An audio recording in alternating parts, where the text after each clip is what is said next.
Hi, I'm Tom and welcome to TB-Woodcrafts. This is my tiny workshop and I'd love to show you that size really doesn't matter. And when I say small, it is. We got one wall, a door, a second wall and a third. That's it. I can just about turn around. That's how big we are. So, I want to show you the things that I can create in this tiny space, so you don't really have an excuse. My friends have recently got engaged, and I wanted to take this opportunity to make them something that's a little bit special, something for them, something to celebrate their engagement. And what I've come up with is an idea that I've used multiple times. I've made it a few times for, well, I made it for my wife when we got engaged and married. I made it for my brother-in-law, my best friend, and one of our other friends that moved to America. What it is, it's essentially this. So you've got an engagement ring, a wedding band, and then the date that they were married, or engaged in this case.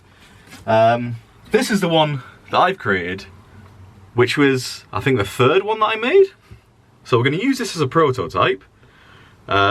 It's an interesting design. So it's just this was a solid piece of willow that was kiln dried, and then I've carved out the wedding ring and the wedding band, or the engagement ring, carved in the date, and that's it. It's a nice little ornament, small enough to put on a shelf, small enough to stuff in a drawer if they don't like it. That's up to them. So yeah, let's get started. We'll start with a piece of wood, which is, well, this is a piece of wood. We can definitely use this. It's the right sort of size, as you can see. It's about the same size. We only really need this to fit on there. So what we'll do, we'll cut this down to size so it's about the right size, and then we'll get working on it. So to work on something, we really need to get the wood square. One edge is already square, or two edges are already square if we use this side, which is great. What we really want to do, cut a line, the distance that we need it, the length that we need it, and then we can make a start from there. We'll slap on the template. We'll turn it around so it's the right thing. We've got to check there's no issues with the wood. It all looks fine. We'll take a flat edge, paste that on there, and then we'll draw around it. So I'll get a pen, or a pencil in this case, do a quick sketch all the way around. So yeah, this is something that I've made a few times. Every time you make it, it's slightly different, but that's part of the beauty of it. So I wanted to try and make the engagement ring that my friend received. So again, that makes it personal, it makes it a bit more special. There's a lot of work goes into making the rings round and making them the right sort of thickness. That's a big thing that can change how it all looks overall. Yeah, so we've got all the tools within arm's reach to make them. We'll line it up, get a straight edge on there, and then we'll move over to the bandsaw. Now you're going to have to excuse the noise of this next part because I'm going to get the hoover on and the bandsaw. With such an enclosed space, it gets pretty loud. This is what it sounds like. Never mind, nothing's plugged in. Bear with.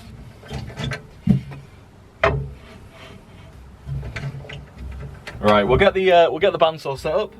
Make sure everything's turned on. The hoover's about to come on, so you won't be able to hear me.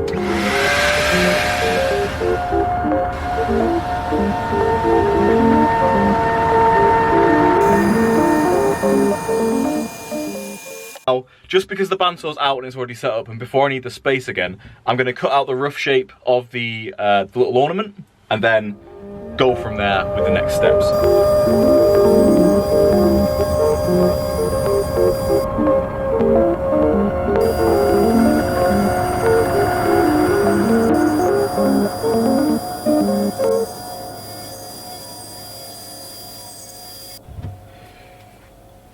Now, the shape's not perfect, but that's good, because we've got more material that we need to take off. So, as you can see from the template, we're roughly the right sort of size. There's a lot more area here that needs to be removed. To do that, we're going to need to drill it out. So I'm going to get to that bit now. I have learned from doing this past, it's good to put as many holes in as you can. So if we start a little bit smaller, we'll go for, instead of maybe the biggest drill, excuse me, instead of the biggest drill bit we could go for, which is 6mm in this case, these are good quality HSS drill bits for wood.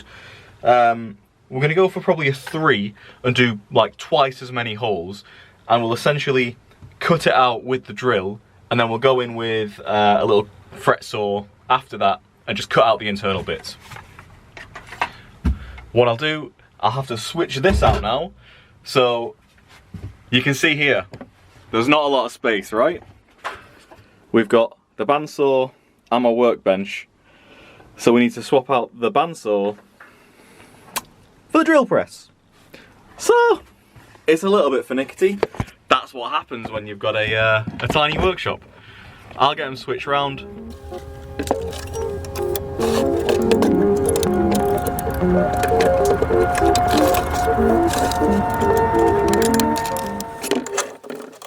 Right, we've got the drill press set up now. It's ready to go. Just need to put the drill bit in. It's a very old machine, very janky. Not the best, but it's straighter than doing it by hand. That's why we use a drill press. What we're going to have to do, we're going to have to make sure we've got the right depth once the drill bit's in there.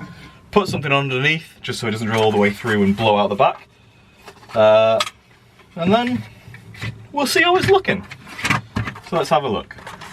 We've got the drill bit set up. So what I'm going to do, I'm going to start drilling the little holes into it, and we'll see where we get to. So, as I said earlier, I'm basically just cutting through the wooden ornament that I've made. I'm essentially tracing the shape of the ring on the inside, going over it with the drill, just plunging the drill into it, cutting all the way through, making sure that it's cutting all the way through because it's bringing up the other wood sawdust.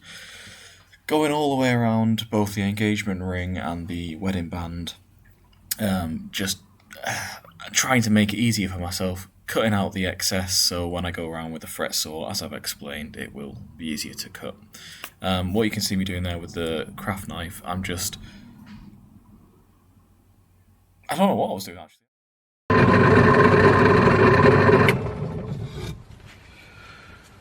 So, we've got all these little holes drilled in there. However, I have just realised that my fret saw, the blade isn't small enough to fit in those holes that I've drilled, so I'm going to have to get a bigger drill bit, drill a different pilot hole so I can thread the blade through so I can cut it.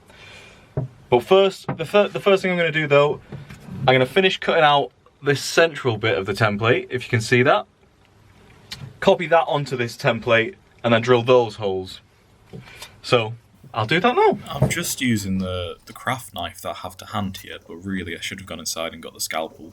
It's a lot easier to cut paper when you've got a scalpel than it is to do it with a bulky craft knife like you can see, but you've got to make do with what you've got. What you've just seen there, so I've just taken the template, cut the central bit out, then traced that onto the piece of wood, and then I've also turned the piece of wood around and flipped the template round so it's got the reverse of it. I've done that so that whichever way the fret saw is cutting, I should be able to see how much I need to take off. And what we're going to do now, we're going to remove the middle bit, and then we'll get to detailing the top, because there's an interesting technique we have to use for the top to get it to look right. And I'll show you the example that I've made before and the reason that I'm making this video now, because maybe I've already messed this up once. But let's get to drilling these out so it's ready to do at that point. Maybe he's messed it up once, maybe like his words that he messed up. Yeah, all I'm doing now, I'm cutting out the other side of the ring. Pretty obvious. It's just, again, so it's easy to cut out with the fret saw. As I alluded to earlier, maybe I have messed this up before, but I'll explain that a little bit later in the video. It's interesting, you don't have to get things right first time, and I think I can attest to that more than I don't know, more than any other person. You can't take yourself too seriously. If you mess up, you mess up. It's not the end of the world. So there we go. We've got all of the holes drilled. Now we need to go and drill some bigger pilot holes so we can fit the fret saw blade through. Right, we've got the drill set up with a bigger drill bit. We've gone for a 6mm because that's going to be more than big enough to fit the fret saw through, but also the pins that hold the fret saw onto the saw. So you've got to bear in mind when you're cutting the hole to fit the blade through, you're going to need something that's big enough to fit the full blade through, not just the actual blade itself. There's going to be an issue for the central bit because 6mm is going to be too wide, but that's not a problem. We'll just get all of that with the Dremel. So let's just drill a couple of pilot holes with the big one so that we can connect all of the other little dots up.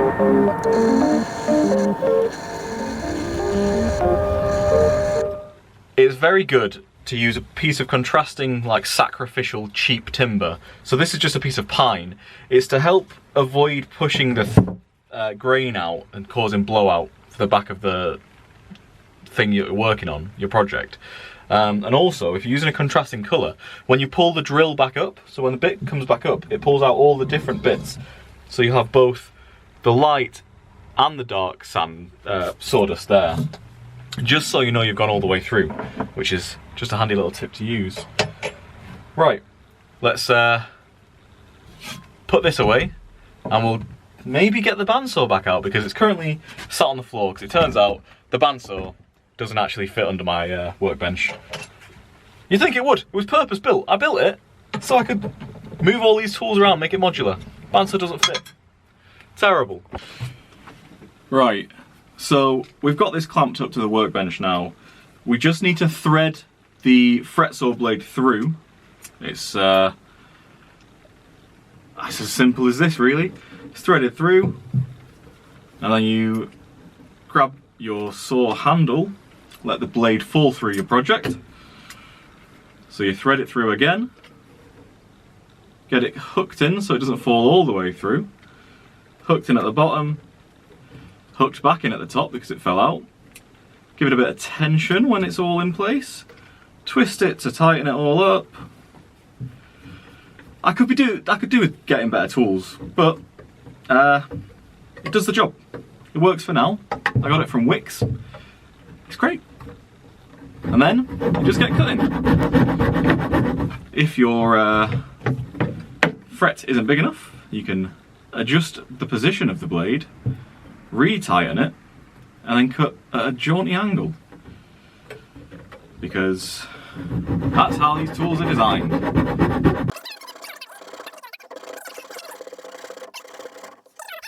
So there I am, cutting out the internal bits of the ornament.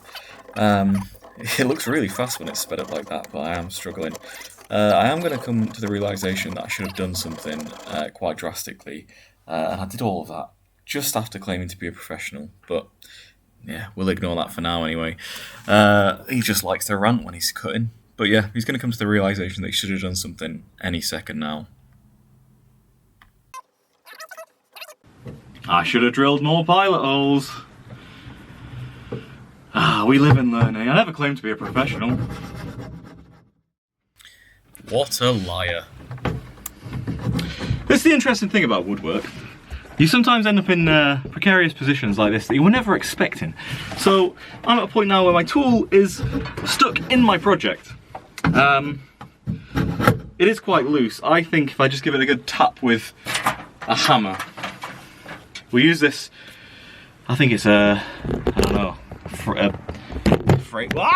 you're falling down. We'll give it a tap with this, see if it knocks it through. It's going.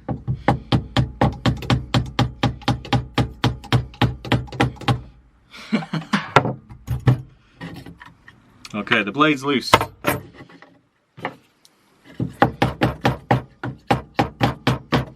Do we have a punch anywhere? What do we have? No, but we have a bolt. And you know what? Let's just make things sketchy.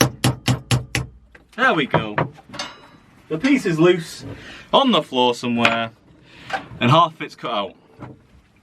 We'll put the bolt back in the wall, and we'll get back to cutting, now that it's freed. Right, this is me again. I'm cutting stuff back out with the fret, so I've cut out one side, so I've taken the blade out, and then I've been struggling to put the blade back in.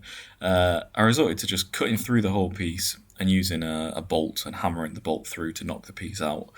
It did work. It's not the most effective way of doing it, or the safest way. Really, I should have just got the scroll saw out that I've got, mounted that up and done that with the scroll saw. It'd have been a lot easier. You can see me faffing around here. I've got the blade stuck is what's happened. I can't push it forward, I can't push it backwards, and I can't take the blade out.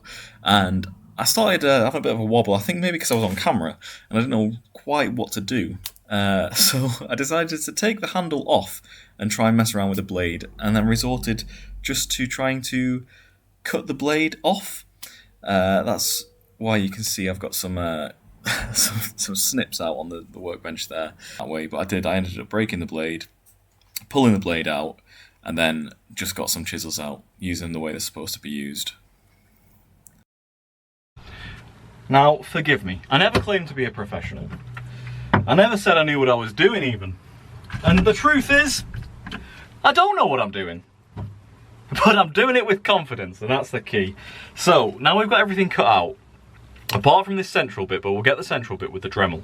So, my skill, I have honed to use the Dremel, so power carving is my sort of forte, I suppose you could say. So it shouldn't be a problem to get this central bit out. We'll use some little burrs, I think the tungsten burrs or steel burrs, to just cut away at the wood. We'll do it slowly, we'll get the rough shape out, and then we'll use some cut saw bits and burrs to smooth out these central bits, give it a bit more shape.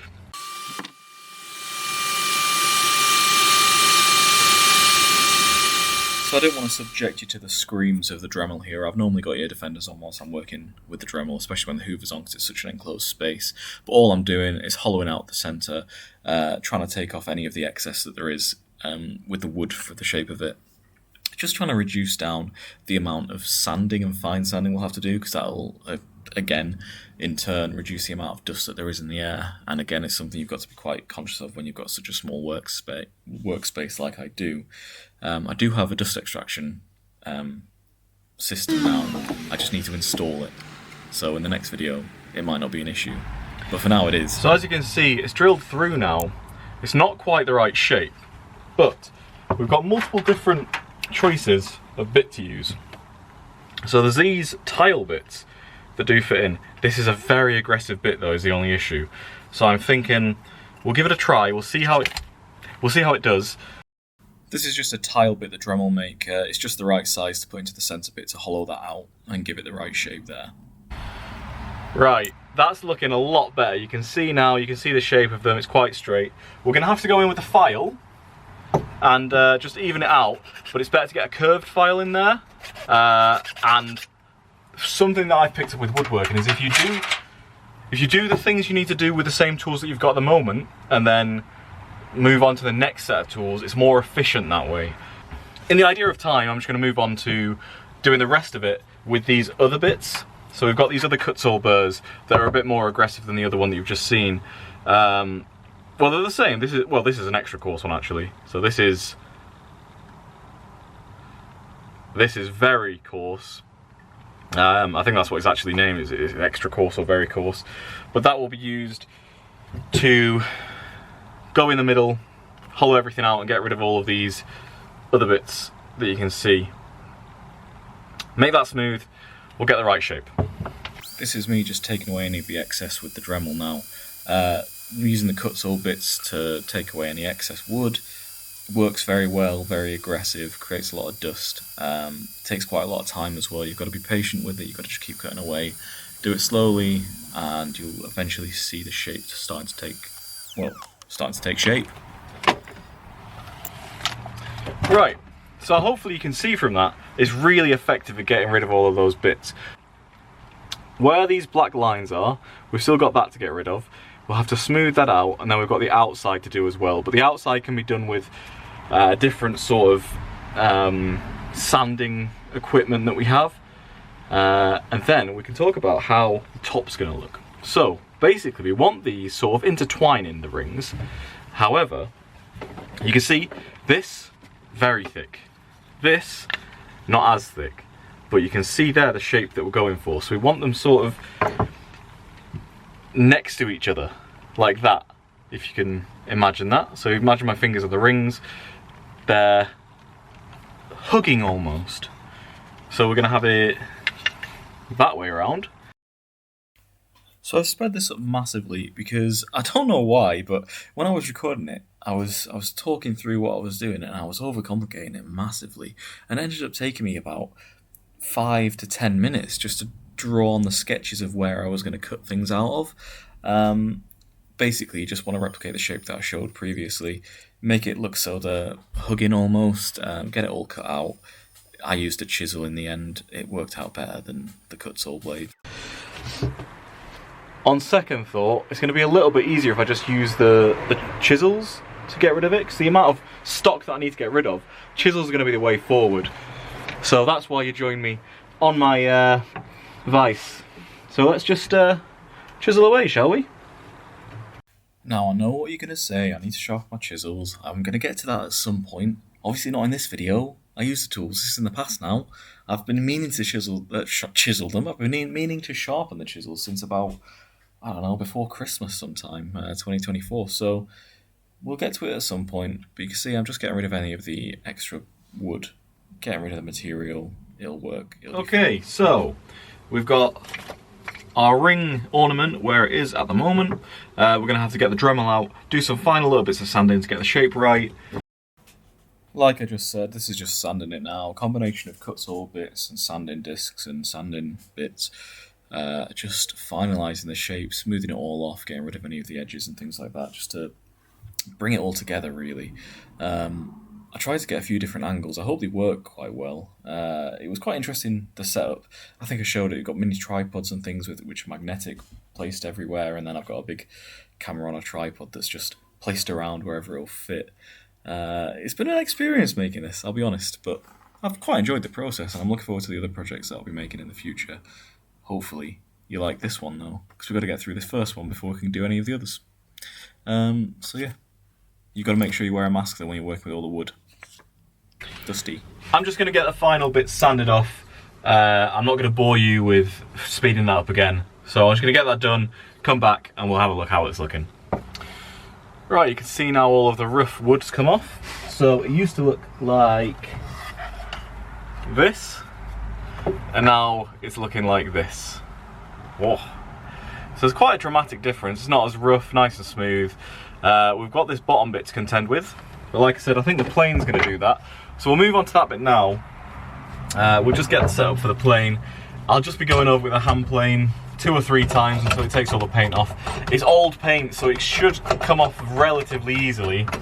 And then once that's all off, I'm just going to go over all of the sharp edges with the sanding drum. I think it's 240 grit or something. It'll just neaten it off, basically. And then we are ready to do the final bits. Which is good, because we're coming to the end. So, normally I have my hand plane nice and tight to the wall. However, because I'm currently using that space to mount the GoPro, it's not up there. This is the first video I've made, so in the future it may change, but for now that's how it's going to be. I'm not quite sure why I decided to use the plane for this bit. I think just using a straight edge of a knife or a scraper would have been absolutely adequate. It was just to take the layer of paint off that was on there. It was probably 70-year-old paint or something, so it'd come off very easily. But I used my plane. It worked. It did the job. So it's just a case now of rounding off the corners and then chiseling in a date. Well, it's not chiseling. I say chiseling. I really mean getting the Dremel and drawing in the date carefully. But let's get the edges rounded off first. So this step's definitely not vital. I know some people like having sharp edges on projects. I like taking them off because I don't like how it feels. I know this isn't really going to be handled, but it's just my preference, so I decided to take all the edges off. Really, guys, that's the bulk of the work done now. All we have left is to carve in the date. So what I need to do is find out what that date is. And we'll go to the Roman numerals website. Yeah, it is what I thought. So it's VIVIMMXIX. So I thought I'd bring you guys down for this as well, so you can see what we're doing. I'm basically just going to draw one line at the bottom and one line at the top, just in pencil. I'm probably going to go over that line later on with the Dremel and carve it in, but they're going to act as my guideline so I know how big each numeral is going to be and try and keep it a little bit uniform. So what I'm doing now, I'm just carving in the numerals. I had to make sure that everything was in line, so that's why I was lining the other one up to make sure I had the right amount of space for everything. And then additionally, you have to be very careful when it comes to actually carving, because if you push in too much with the Dremel, it can grab the piece and it can either chew into it or, I don't know, just skip and gouge into your work. You don't really want that, especially when you've been working hard on a project. So you've got to be quite careful with it when it comes to doing power carving, but you've got to be confident. I think confidence is key throughout everything that I do. You just have to sort of act like you know what you're doing. If you know what you're doing and you've practiced before, you'll be a lot more confident anyway. This is something I've been doing, so it's almost second nature, which is why it looks so easy. But in reality, it's a lot harder than it looks. So just before I put the final touches on with the oil and the mineral oil, I wanted to be open and honest. This is the second time I've filmed this, which is quite funny. Considering it's the first video I've made, I was very critical of my work the very first time I did it. But I think there is a lesson to be learned there, which is it doesn't have to be right first time. And if you're not happy with the way something's been done, it's fine to just admit that. And I got it wrong the first time. I thought I was doing it correctly. What I didn't use the one that I was happy with. So this is the one that I made for my wife when we got married. I'm happy with this. I think this is one of the best ones I've done, which is obvious. I had more time to do it. It's quite sentimental. I like it. I spent a lot of time doing that, and this is probably, I think, is the third or the fourth one that I made. This isn't perfect. It's not perfect. There's things that are wrong with that, but it's the best one I've done. And the first rendition of this was this. Now, it doesn't look too dissimilar. Obviously, this one isn't finished, but it was so thick. The rings are so connected. There was not enough space to put them side by side, and by the time that I realised that, it was too late. I'd removed too much stock, and I wasn't able to recover it and make it work without it looking ridiculously thin and probably being impossible to work with for me. So this was at a state that I was finished, and I looked at it once I'd filmed everything, and I thought, it's not even round. I don't want to post something on the internet that I'm not proud of. I'm not happy with it. So I thought, I sat down with my wife and said, look, I don't want this to be the first impression people get of me on the internet, because I can produce things that are better than this, which is why I did it again. And it's not the first time this has happened. I'm very critical of my own work. I think anyone that strives to be good at something, they tend to be critical of their own work, and I don't think that's necessarily a problem. But I get this, I speak to my brother sometimes and I say, I end up making one, if I want to make something good, I end up making 2 or 3 of them, because the first one might go wrong, but you learn from it. And the second one, you improve, and things still might be a bit janky, you're not quite happy with it, but you get better. And usually the third time lucky, it's usually a lot better, and I'm happy with it then. Obviously, there are limits to that. I've made a table, I've made desks. You can't really get those wrong and make them 3 times, because it's just not financially and economically possible. But when it's little things like this, I don't mind using up some material to practice and get better. And if I'm wrong, I'll admit it. I don't mind. You can improve, you can get better, and you can produce something that you're happy with. So, yeah, that's what's happened. But you can see there is not much of a difference, but quite a stark difference between the two of them. Anyway, this is the same sort of wood. So this is the colour that we're looking to achieve. And that can be achieved simply by adding a little bit of mineral oil. Mineral oil. So that's what we're going to do now. It's always my favourite part. I'll have a quick tidy up, clear the desk, the work surface, and then we'll get some close-ups because it looks really good. Basically, for the mineral oil, all I've got is a bottle of mineral oil. It's 100% pure mineral oil, so it's completely food safe if you're making cutting boards or anything like that. Swiss made, it's great, non-toxic, it's great. It's it's useful for everything. If you just want a nice finish, that's fine. I've got some wax as well. In fact, I might use beeswax on it. Well, this is what it looks like with mineral oil. And it is fascinating. Now I'm going to use mineral oil. I like this one. It's very easy to applicate. I've got this big roll of blue here. Any shop that has blue roll, it's a decent one. You can wipe your hands, do anything. So you just pour a little bit onto the paper towel, and this is the difference that it makes. So you've got this as it is. You put a little bit of oil on, and it just blows the colouring. It's just incredible.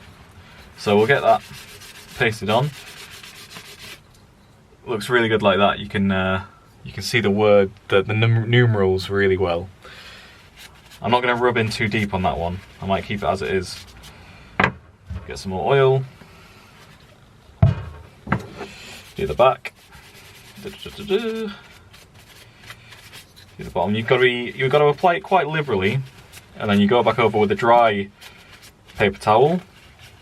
Remove any excess, and you'll be left with something that's what you're wanting, really. Let's get you guys down here so you can see a bit better, shall we?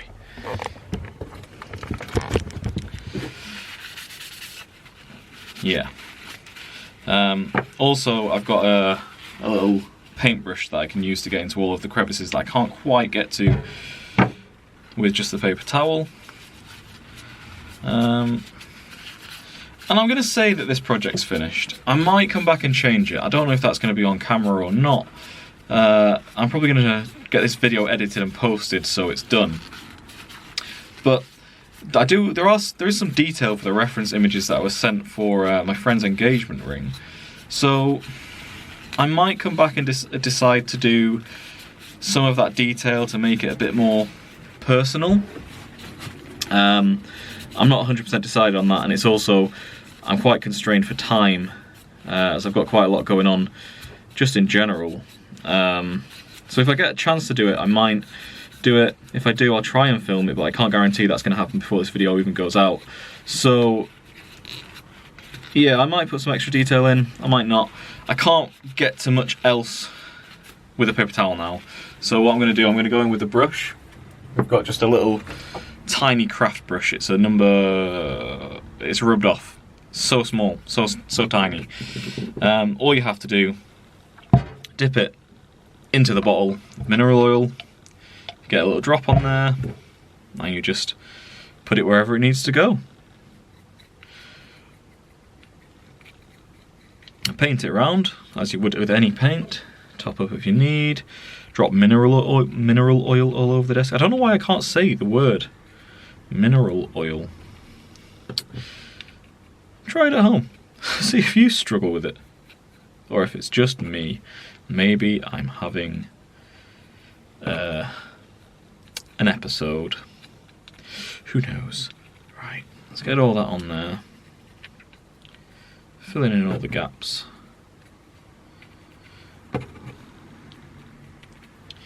Until you're happy with how it looks, nice and dark. Now it will fade slightly over time. It will get to a point where it's not as dark because the oil seeps back into the wood. That's essentially what happens. The oil seeps back into the wood grain soaks it all up, and then you're left with a more hydrated piece of wood. So as you can see, this is probably 2 days old. You can see there is a slight difference. This is still wet, so we will give it some time. I'm going to have to take it inside to dry because it's not going to dry properly out here. We'll swap that out now. We'll put the lid back on the mineral oil so that we don't spill it everywhere. We'll get some fresh blue roll, wipe up the desk, wipe up the piece, And what we are left with is a really nice little ornament. Well, obviously I'm going to think it's nice, but I'll be biased. A nice little ornament just to commemorate an engagement for your friends. If you're going to make one of these, it could be a wedding gift. There's lots of ideas, and that's all this channel's about, really. So for the past maybe 3-4 years, I've been making Christmas presents for all of my family and nieces, nephews, everything. And every time I make something, everyone always says they're great, you should film it, you should sell all these, that'll be amazing, you'd make loads. And I thought, I'll finally start to listen. So, this year, it's January 2025, I've probably been woodworking for, I don't know, 10, 15 years now. I learned a lot from my dad, my granddad, and it's just a hobby that I like to do. So I thought, I'm going to start filming the things that I make. I'll share it with the world. Maybe I'll try and sell some of the things. But I thought that is a beautiful little gift. All from my mind. I come up with all these ideas. I've got lots of projects on the go currently. In fact, my tripod is, it's actually a bucket of half-done projects. So this is what you've been sat on the whole time, a bucket on top of my lathe. So in this box there is a lot of things. You've now been moved from a bucket to the bandsaw. I'm not sure which one's steadier, so definitely the bucket, it turns out. Don't think you're going to fall off there. But I'll show you what's in the box. So next time you come back, I might be making, well actually I think I will be making this. So these are some bees that I've started working on. I have a bee project that I'm working on. In my spare bedroom that I renovated, we decided to change the complete scheme of it, change the colours, we added some bookshelves, and the colour scheme we went for was yellow, which is a little bit out of pocket, but we like bees. I met my wife when I was studying at university in Manchester, so there's a bit of connection there. And there is a little hive that I've built, a wooden art display, a lot of hexagonal pieces with stained lollipop sticks around the edge of each one to give it a little border, and then stuck on a piece of plywood. It looks really impressive, and it's got a couple of bees on there. So these are bees that I found online, but there's only 2 of them at the moment.